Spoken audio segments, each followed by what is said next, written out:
मी जसा बघून आलो ना तसं शिंदे साहेबांनी किंवा देवेंद्र साहेबांनी किंवा मला वाटतं ह्या लोकांनी बघितलं पाहिजे ह्या घराची परिस्थिती काय. आणि अशा निवडणुका असतील ना तर नको निवडणुका.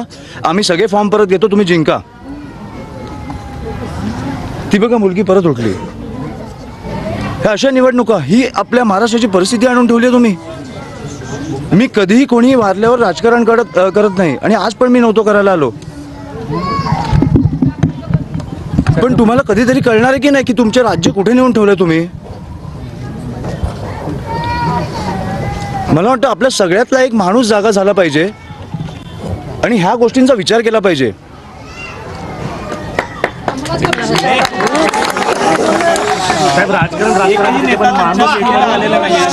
एकही नेता त्यांच्या कुटुंबाच्या भेटीला. मग माझी विनंती आहे फडणवीस साहेबांना, माझी विनंती आहे एक दिवस प्रचार सोडा आणि प्लीज या. तुम्हाला निवडणुका काय कुठच्या पातळीला नेऊन ठेवल्यात ना आपल्याला कळतील. आणि माझी विनंती आहे त्यांना, मोठे नेते आहेत पण मला वाटतं की आपल्या राज्याचे मुख्यमंत्री आहेत, कुठेतरी आपलं राज्य कुठे चाललंय हे त्यांनी पण बघितलं पाहिजे. ही कुठची परिस्थिती आहे. एक आई, एक बायको, 2 मुली आज अस्थि विसर्जन करून आल्यात.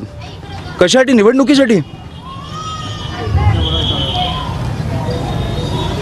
ह्याची उत्तरं मला मिळालीच पाहिजेत आणि बाळासाहेबांना न्याय हा मिळालाच पाहिजे. खरं तर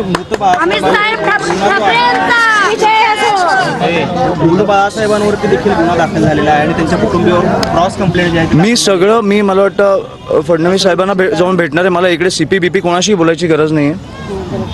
फडणवीस साहेबांनी मुख्यमंत्री म्हणून मला एक 10 मिनटं द्यावी. मला सगळी परिस्थिती त्यांच्याकडे मांडायची. मला वाटतं एक दिवस सोलापूरला येऊन ते जाऊ शकतात. ही राजकारणाची परिस्थिती मी सहन नाही करू शकत. आपलं राज्य असं नाही असू शकत. आणि मला वाटतं सोलापूरकर म्हणून पण तुम्ही विचार केला पाहिजे की हे कुठे नेतं आहे आपलं शहर. बाकी सगळं ठीक आहे, 70 ठिकाणी तुम्ही जिंकला, बिनविरोध जिंका, मजा करा. पुढे 5 वर्ष 10 वर्ष रस्त्यांची वाट लावा, सगळं करा. खून नाही झाले पाहिजेत. तुम्ही खुनापर्यंत पोचताय आता.